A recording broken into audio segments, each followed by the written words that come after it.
Oh boy. All right. Happy New Year, Knicks fans. CK crew alike, happy New Year. Your boy has not posted in a few weeks. And I would sit here and tell you, oh, I'm spending time with family, having a good time and all this. No, it was on purpose. Have you been seeing what's been going on with our Knicks right now? It is a very frustrating mess. We had that very nightmarish and up and down December where it felt like things were going to turn around after that Christmas Day game. And then, well, they did it. Nope. Everybody was in health and safety protocol. That was no fun. And then, Julius Randle was catching heat from everybody on social media to the point where then Tom Thibodeau said he was nicked up. And then immediately after those comments, now Julius Randle, he's out with health and safety protocols as well. I mean, maybe he actually is Julius Randle. If you are, I hope you feel better. But at this point, Julius Randle might be just out because he wants the Knicks fans to realize, all right, fine. You think you could do good without me? I'll take a 10-day break. And well, since that 10-day break, we lost 2 games in a row. We saw a very heavy sample size of RJ Barrett in that OKC game, which was phenomenal and a lot of fun to see. But that was really it. Everybody else was allergic to going in the paint. Jump shots were not falling. It was just a nightmarish game against Oklahoma City, one of the worst teams in the league. And on top of that, they're the worst three-point shooting team in the league. And they went out there and shot 41% against us. So that was the first sample size. And then we played against the Raptors, which we know you can never take a Nick Nurse Raptors lightly. I don't care who is not and is on their roster. You never take them lightly. And well, 20-105. And these are just the first 2 games without him. A lot of things I want to get into. A lot of things I want to talk about. We have 2 new signings. Well, 1.5 because one of them is not going to be here. So before we talk about anything, let's play some catch up. Okay, in today's video. Welcome back. Welcome to 2022. Run the intro.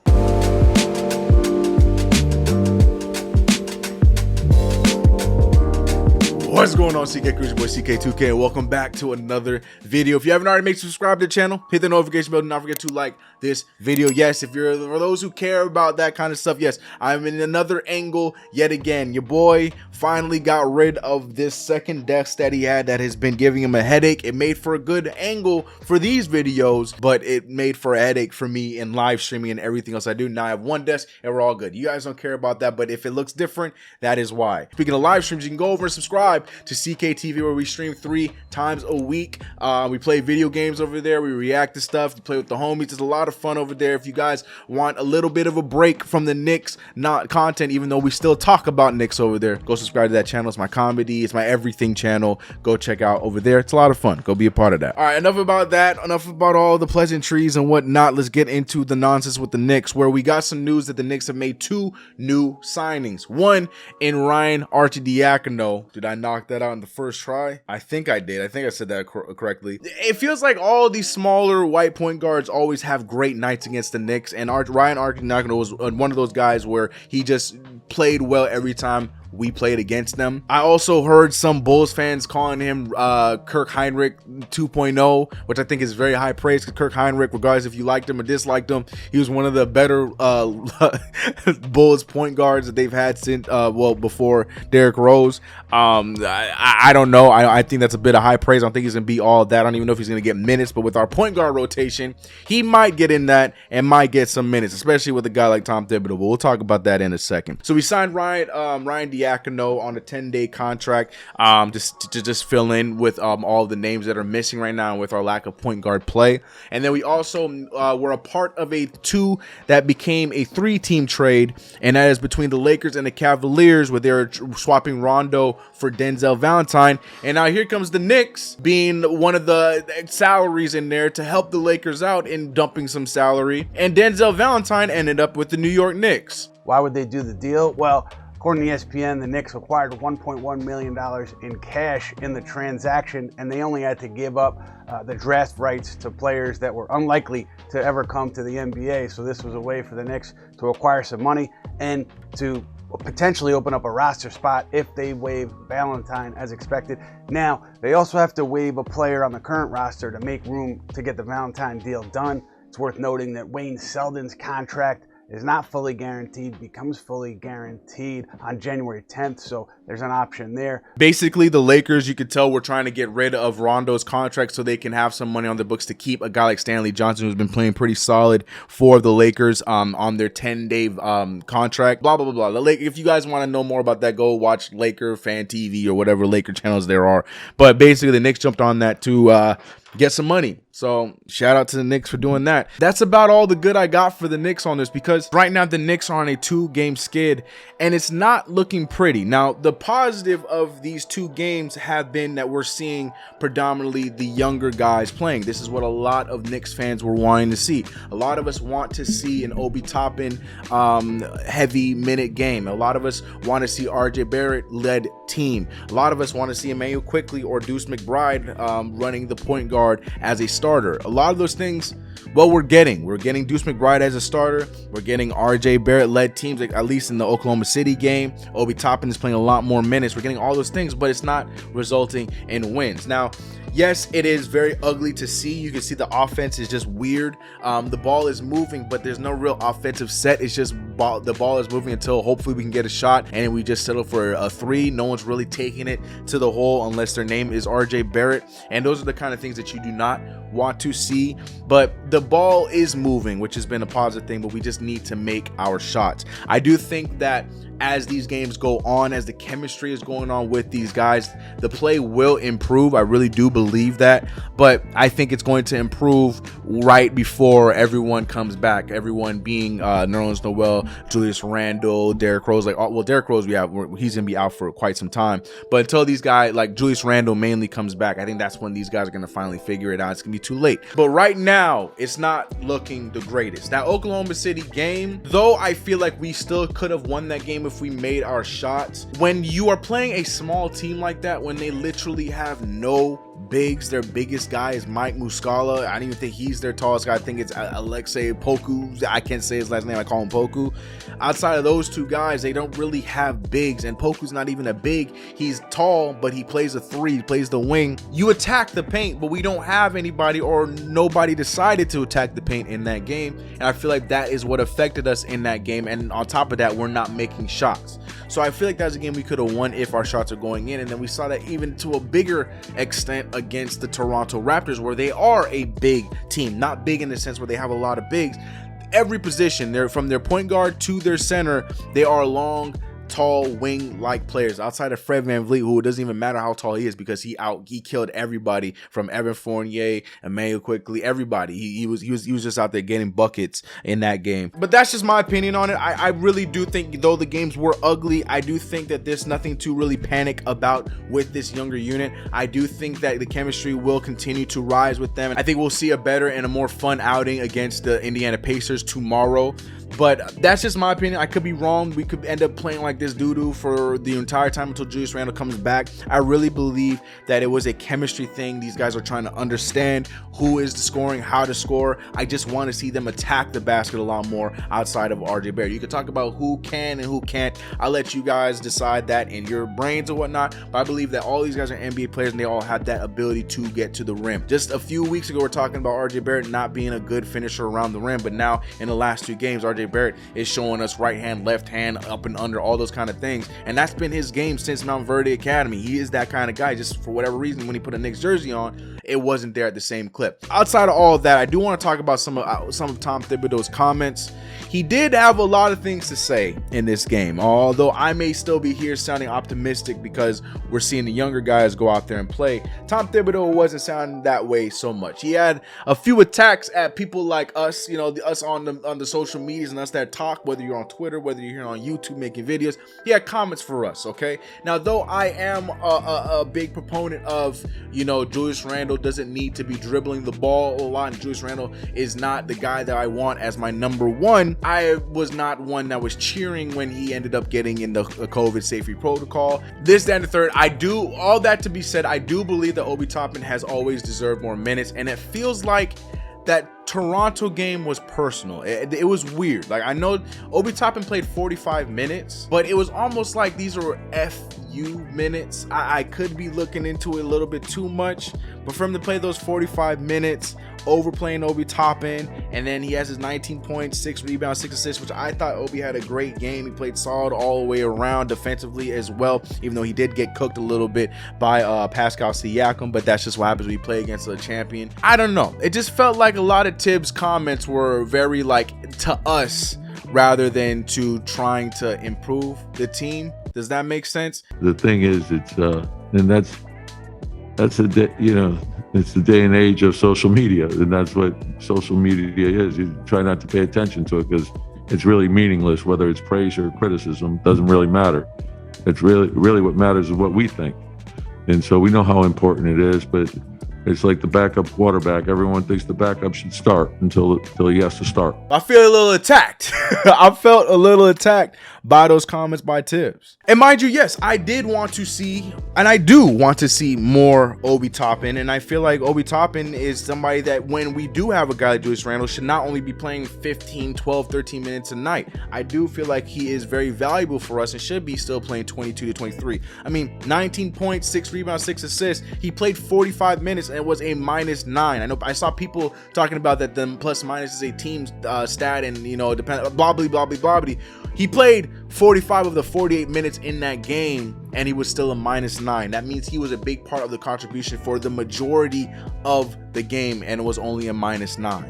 The proof is in the pudding. The guy is valuable for this team and should be playing more than 12 minutes. And yes, he might not have produced at that level as a starter yet. I still think that there is more from Obi Toppin that we could be seeing. I really feel like these young guys are just trying to figure out the role. They're trying to figure out the scoring situation and stuff like that, as well as trying to work with the rotations that are being given and the lack of really an offensive scheme that they have or don't have.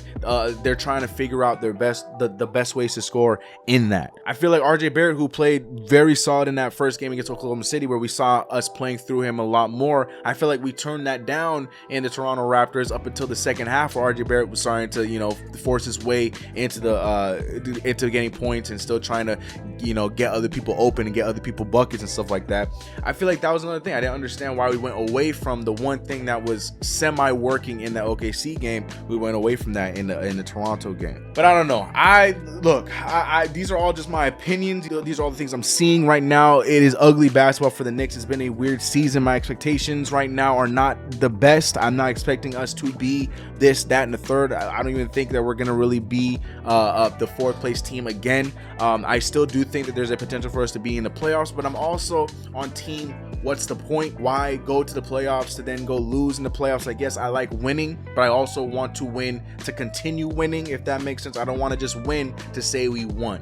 That's my big thing. I don't want to just win this season and have a good record just to say that we won and had a good record. I want to be a steady grow every single year to the point where then we are a normal and a regular fixture in the playoffs with a team that is continuing to get better and we keep slotting in pieces that fit with the team. That's what I want for the New York Knicks. And I feel like we had that opportunity last year, but then we got a little complacent and we decided to bring back some of the same people just because, you know, continuity and stuff like that. But some people that were getting paid too much or signed for too long, and then giving too much money to a guy that really didn't fit what we were doing last year in Evan Fournier. Yes, he played solid for us in sporadic games between yesterday and some of December, but he just doesn't fit what this team was, what this team it was supposed to be, the identity of this team defensively and stuff like that. He didn't really fit it, and I just don't like the fit of Evan Fournier. So I just feel like, you know, we're getting to a place where we're going to be stagnant and we're going in the wrong direction, which is why I'm predominantly asking for us to play through the youth, because then at the very least we can improve our youth and then build around that and add the right guys that make sense with this while also playing to Tom Thibodeau's schemes. But as long as Tom Thibodeau is our coach, and I'm not calling for him to be fired, I'm not saying we need to get rid of him, I'm just also calling a spade a spade. As long as Tom Thibodeau is our coach, this is going to be a team that's predominantly going to be run through veterans, and it's going to be eventually, what I see happening for this team is I eventually see this team turning into a win now team, and we make some kind of apocalypse trade that brings us a guy that might be really good for us right now, but it won't result in us being a championship contending team. It just results in us being a very good playoff team, and that worries me. That really scares the hell out of me. Like a move that can, you know, flip RJ Barrett and Obi Toppin and all these guys for somebody that might be good right now but won't be good for us long term. And yes, I'm a big RJ Barrett fan. I do believe that if we stick with RJ Barrett, who is only 22, if even 22 years old, and his game is improving, though people are gonna sit here and say he's not this, he's not that, which is fine. Everyone's entitled to their opinion, but we've seen this cycle before with a lot of other players that were in his same situation. And if you stay patient with these kind of players, you see that the results always pan out. And I feel like RJ Barrett's going to be one of those guys that we would make a mistake in training for. Now, if the right move makes sense, where, you know, you're trying to trade and getting a star point guard in like a Shai Gilgeous-Alexander, a DeJounte Murray, a LaMelo Ball, like, I'm not saying those guys are available. I'm just saying if it meant him being a part of those deals to get one of these younger, you know, all-star level point guards that can help improve the entire team, then I'll consider it. But if it's for a deal where it's a win now guy like a Bradley Beal or Damian Lillard, I'm not doing it. I just don't like that. But I just feel like the direction of this team is going that way. I feel like that this organization is just, you know, a summer away from making that apocalyptic button press where we trade everything away to get like a Damian Lillard, get a Bradley Beal or somebody like that in hopes that we can win right now. And then we just end up being a very good playoff team, but not a championship contending team. That's just my thought process on everything that's going on right now. All that to be said, here's what I really feel. Outside of the apocalypse button, I really do think that that's coming. I just feel like with what we have right now with these group of guys, I do feel like we can and we will win more games before Julius Randle, those guys come back. Call me crazy, believe. This is not me hating on Julius Randle, saying that we don't. I'm not saying any of that stuff. I do believe that we are to be a winning team. We do need a guy. We do need a Julius Randle, especially if he plays a lot like last year's Julius Randle. We do need that guy. But I also do believe with this construction of guys that we have right now, and we understand the roles, we understand who does what, we play through RJ Barrett and other guys start to make their shots after he is driving and dishing and stuff like that. I do believe that we have a Indiana Pacer-esque team with the build that we have right now. Yes, that's not a playoff championship contending team, but it definitely is a hard working team that shows, you know, the progression of a lot of these younger guys that are on our team. And I think that is more important right now than us trying to get a playoff spot just to lose in the first or second round. I think the progression of our younger guys becoming pros as the years go on, I think that is more important for us right now. I think we're here chasing to be what we were last year, when that is not entirely where we should be. We should be chasing to be better than what we were last year. We got lucky in last year's season. Though it was fun, it was great. But I think we should be pushing to be a better team than last year, and that might mean we have to take a step back and make sure that we have the right guys. Signing a guy like Evan Fournier on this team, to me, does not make sense for what made us so good last year. What made us good last year was defense. And Fournier doesn't bring us that. Yes, we needed more offense, but I feel like you put faith in some of these other guys that we got on this team, and the offense will come. Quentin Grimes gives us a lot of what Reggie Bullock did, but more. I feel like we have a lot of those things in the draft. I think Walt Perrin put together a solid draft class for us, and we have to trust that and then get those free agents around that works around what we're doing right now. I don't know. Maybe I'm crazy. I know a lot of you guys may disagree with me. I just feel like for us to try and chase what we did last year is already a mistake, and we're seeing that right now. We're holding last year to our standard, and we need to do it last year. We had the fourth seed is where we're capping at, and I want more than that. I want more for that for this team. And in today's NBA, that comes from doing it yourself, and that comes from building a product where some of these guys will want to come and play for later on, not trying to force your way into game trades and this, that, and the third, and having to give up what you're building to get a guy that can be here and be good but not be great enough for us to get to the next level. I think that's the big thing. So I just feel like we're going about what we want to do the wrong way. Call me crazy. I just don't like it. And I really, really do see this front office going and pressing the big red button on their desk that's going to lead to some big trade that's going to demolish a lot of our pieces that we drafted correctly, and they're going to go and flourish elsewhere while we become a good team right now. but never become that championship contending team. But that, you know, people want good. That's what they want. They want to be good right now. They don't want the continued success in the future. And I'm a little worried that that's the direction we're going to go on. But that's my thoughts. I had a lot. This is everything I was thinking and feeling in the last few weeks watching the Knicks games. Just being very disappointed seeing what's going on the floor. Part of me is excited and happy to see what's happening because we're seeing the young guys play. The other part of me is upset and frustrated because the young guys aren't really doing much, as well as they're not really given much to do anything in as far as the offensive scheme. They just go out there and they just pass the ball back and forth until someone takes a very deep three. There's no scheme to get anybody in the paint. We don't run pick and rolls on a consistent basis, especially when we have guys like Mitchell Robinson and Obi Toppin who could be beasts in the pick and roll, but we never use that to our advantage. A lot of things that is just very frustrating to watch, and I feel like the kids are getting the short end of the stick and as a point to try to make it seem like we don't know what we're talking about. I don't know. I just feel like there's a bigger thing going on, but we'll see. Those are my thoughts. Let me know your thoughts about everything in the comments below. I already know I can hear the hate about things that were said, which is fine, which is why I love this platform. I love to hear what you guys have to say. All right, let me know your thoughts about everything in the comments below. If you haven't already, make sure to subscribe to the channel, hit the notification bell. Do not forget to like this video. I'm gonna see you guys in the next one. Let's get it. We need to do another Knicks Reddit. I also got another few Knicks stories on the way. You guys love those videos on the channel, so stay tuned for those stuff. I need to get out of just making these same videos every single time. I want to go back to the creative stuff that was going on CK2K that made CK2K so much fun. So stay tuned to that. We're gonna get back to our roots. But until then, Knicks fans, I've spoke my piece. I want to hear what you guys have to say. All right, catch you guys in the next one. I'm out. Cold pizza Tuesday. I got food up in the fridge. Y'all keep looking for that new wave.